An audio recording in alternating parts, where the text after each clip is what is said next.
Bonjour à tous, alors je vous retrouve pour ma foire aux questions, donc ma FAQ. Le truc c'est que j'ai eu plus de 200 questions, donc vous vous posiez quand même pas mal de questions sur moi. Du coup je vais faire un peu comme tout le monde et en particulier comme Audrey de la chaîne Le Souffle des mots qui avait divisé en 3 sa FAQ, donc moi je vais faire exactement comme elle. Dans un premier temps je vais vous parler de mon expérience sur Booktube parce qu'il y a eu pas mal de questions là-dessus. Ensuite, je vous parlerai de plein de choses en rapport avec les livres. Et enfin, je parlerai un peu des questions un peu bizarres, un peu personnelles, etc. Cette vidéo va être consacrée à mon expérience sur Booktube, puisque je n'ai pas de blog. Qu'est-ce qui te plaît le plus dans la communauté Booktube?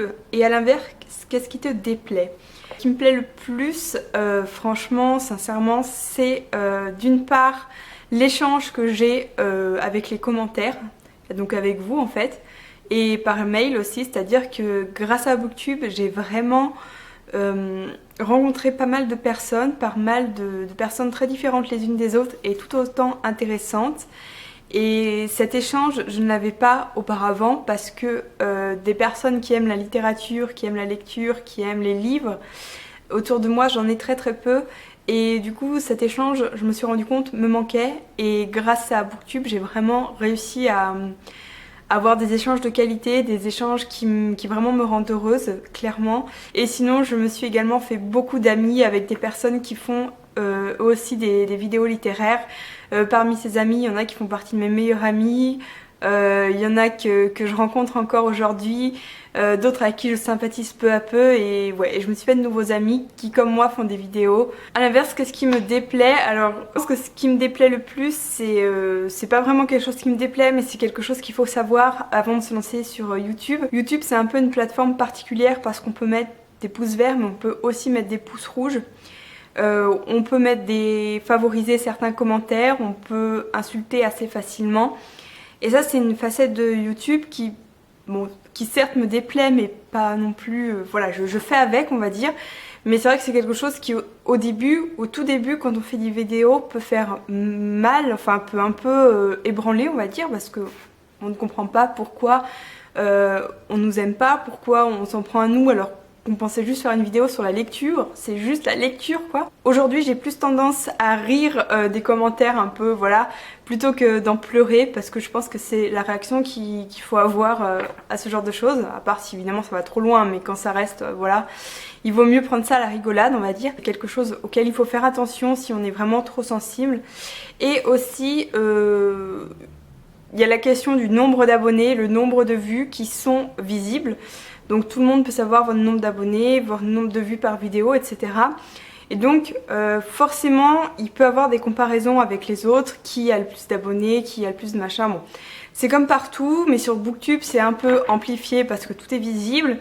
Moi, ça me gêne pas parce que, bah, je vous le dis franchement, j'ai pas mon nombre d'abonnés, certes, je suis très heureuse d'avoir eu 3000 abonnés, mais voilà, c'était pas mon objectif. Moi, c'est plutôt le partage que je recherche. Il peut y avoir parfois des petits conflits là-dessus, mais le mieux c'est de pas faire attention, faire ces choses pour soi, les faire bien. Comme on dit, balayer devant sa porte avant d'aller balayer chez les autres. Trouves-tu que ta première vidéo était atroce? Alors oui, ma première vidéo était complètement atroce, notamment à cause de la luminosité.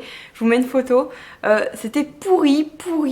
La luminosité, c'était une catastrophe. On dirait un entretien avec un vampire, quoi. C'était une catastrophe, quoi. Donc oui, j'ai super honte de cette vidéo, mais faut bien commencer quelque part. Beaucoup de préparation pour une vidéo où tu y vas au feeling. Alors, au début, j'y allais au feeling. Mais maintenant plus du tout, enfin plus trop maintenant. Après ça dépend pour quelle vidéo, mais généralement il y a quand même un peu de préparation pour que je sois plus efficace, pour que pour vous ce soit plus agréable à écouter, qu'il n'y ait pas des voilà, pour que ce soit un peu plus dynamique on va dire.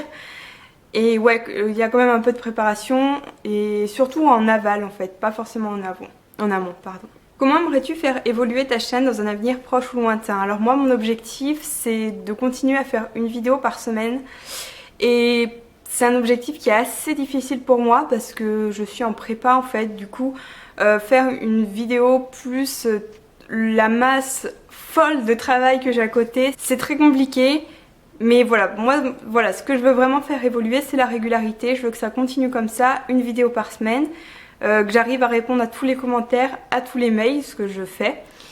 Donc voilà, j'ai envie que ça continue comme ça. Au niveau contenu, j'aimerais bien peu à peu arriver à faire des choses de plus grande envergure, des vlogs littéraires, des book masterclass plus importants. Mais voilà, il me faut du temps, pour l'instant je l'ai pas forcément. Qu'est-ce qui t'a donné envie de te lancer sur YouTube et ouvrir ta chaîne et nous partager ta passion? Ce qui m'a donné envie la première fois, c'est quand j'ai découvert la communauté des booktubeurs qui à l'époque était quand même assez restreinte. C'était en 2013, donc en début d'année 2013, donc vers février-mars. La première que j'ai rencontrée, c'est Claudia de Lecture de Livres. Ça a été la première vidéo booktube que j'ai découverte. Quand j'ai découvert cette communauté, je me suis dit mais waouh, c'est génial, parce que pour moi en fait, j'étais passionnée de lecture, mais j'en parlais pas aux gens de mon entourage, tout simplement parce que ça ne les intéressait pas forcément. Et là, je me suis rendu compte qu'il y avait plein de gens en fait qui étaient intéressés par la littérature, et du coup, je me suis lancée et voilà. Et peu à peu, la communauté booktube a pris de l'ampleur. Aujourd'hui, il y a de plus en plus de booktubeurs et c'est une très bonne chose. Penses-tu refaire des vidéos discussion de temps en temps? Alors, les vidéos discussion, pour ceux qui connaissent pas, j'en avais fait une sur Amazon. J'aimerais énormément en refaire. Le truc, c'est que ça me demande un temps que je n'ai pas pour le moment, mais il faut que je le prenne, il faut que j'arrive à m'organiser. Le truc, c'est que dans mes prochaines vidéos discussion, j'avais envie de faire participer quelques booktubeurs, mais il y en a trop qui m'ont demandé à participer, et du coup ça aurait fait une vidéo trop longue, ou alors il aurait fallu que je fasse une sélection, et j'ai pas envie de sélectionner des booktubeurs. Je voyais pas sur quels critères les sélectionner ni rien. Donc je sais pas trop, est-ce que je referai sous la même forme que l'autre fois? J'avais eu quelques critiques de personnes qui m'avaient dit que la forme ça allait pas parce que je disais trop de choses, du coup ça faisait une vidéo trop longue. Pourtant elle faisait 14 minutes, donc ça me paraissait raisonnable pour un débat, mais voilà. On m'avait dit que la forme pouvait peut-être être améliorée. Alors par contre je ne vois pas comment, parce que moi, ma vision du débat, de la discussion ici, c'est que tout le monde donne son avis. Donc j'avais vraiment essayé de retracer tous les commentaires, tout le monde avait été cité dans la vidéo, et du coup forcément ça plaît pas parce que voilà, il y a trop de machin. Mais en même temps c'est un débat c'est pas forcément fait pour être court, donc voilà, faut que je réfléchisse à tout ça, peut-être avec plus d'infographie pour vous tenir éveillé, je ne sais pas, faut que j'y réfléchisse. J'ai déjà participé à des challenges sur Livre Addict ou YouTube. Je fais le challenge des Rougon-Macquart de mon ami NJ, sauf que depuis que j'ai commencé ce challenge, j'ai arrêté de lire du Zola, donc c'est un peu une catastrophe. Donc globalement non, je ne fais pas trop de challenge parce que j'y arrive pas. Est-ce qu'au final tu parles plus de livres sur YouTube que dans la vraie vie? Bah oui, tout à fait, j'en parle quasiment que sur YouTube. Est-ce que ton entourage est au courant que tu as une chaîne YouTube? Ma famille non, certains de mes amis oui, d'autres non. Pour tout vous avouer, j'ai pas envie que les gens le sachent. Il y en a qui l'ont découvert, voilà, mais j'ai surtout pas envie que ma famille le sache. Voilà. Si la VidCon, donc un lieu où tous les youtubeurs se rencontrent, arrivait en France, tiendrais-tu un stand? Alors, je vois très bien la situation où je tiendrai un stand. D'un côté, il y aurait une youtubeuse beauté ultra connue, de l'autre, un youtubeur humour super connu, et moi. Et là, il y aurait personne devant moi parce que tout le monde se demanderait mais qui est-elle? Donc voilà, je ne pense pas, parce que je suis pas du tout assez connue pour faire ce genre de truc. Il y aurait personne à mon stand, enfin ce serait un peu la catastrophe je crois, donc je pense pas que je le ferai. Quel est ton plus beau souvenir sur Booktube? Donc ça c'est Mathias qui me l'avait posé cette question, parce qu'il a créé le hashtag grâce à Booktube. Mon meilleur souvenir, je sais pas trop, peut-être les 100 abonnés, parce que voilà, je me suis dit waouh, 100 abonnés c'est énorme. Peut-être le swap avec Nin, c'était très bien aussi, ma vidéo avec Manu, mes vidéos avec NJ, les échanges que j'ai eus sur certaines vidéos, notamment les vidéos Amazon, les vidéos où je parle un peu de moi et que les gens me répondent des trucs vraiment sympas, ça c'est assez énorme, donc ouais voilà, tout ça. Ensuite il y a pas mal de questions que m'a posé Olivier, donc Olivier, c'est un peu sur le concept des booktubeurs. Donc il dit qu'en est-il de l'éthique en gros des booktubeurs? Est-ce qu'on échange avec mes collègues en la matière, ou est-ce que ça se fait de façon plutôt naturelle? Alors je suis pas sûre d'avoir très bien compris la question en fait. Donc s'il s'agit de l'éthique, des livres qu'on parle et tout, globalement on dit ce qu'on veut quoi. C'est ça. Après je sais pas, peut-être certains qui ont des relations avec des maisons d'édition qui n'ont pas le droit de dire certaines choses, peut-être que... As-tu pensé à monétiser ton activité pour que ce ne soit plus un hobby mais une activité à plein temps? Alors pas du tout. Alors déjà, perso, voilà, j'ai des études à côté qui m'accaparent beaucoup, donc mon activité professionnelle elle se situe là-bas. YouTube, pour vivre de sa vie sur YouTube, il faut avoir environ plus de 100 000 abonnés déjà, de façon régulière, etc. Donc c'est pas du tout notre cas pour l'instant pour les booktubeurs et pour moi sûrement pas. C'est pas mon objectif du tout, c'est mon métier comme je le disais, je ne veux pas que ça tourne autour des livres, donc non. Ça c'est un hobby, c'est un passe-temps, voilà, c'est le partage d'une passion et ça s'arrête là. Ça n'a pas vocation à devenir quelque chose à plein temps. Il faut avoir conscience que donner son avis en quelques minutes sur le travail que certains ont forgé implique une responsabilité et il vous incombe d'avoir une ligne de conduite en la matière. Où est-elle ? Alors, comment dire, à notre niveau, je pense pas qu'on puisse faire et défaire un livre. On peut pas détruire un auteur, ni détruire un livre. On n'a pas ce pouvoir. Comme je le disais tout à l'heure, la limite, c'est le respect d'autrui. Voilà.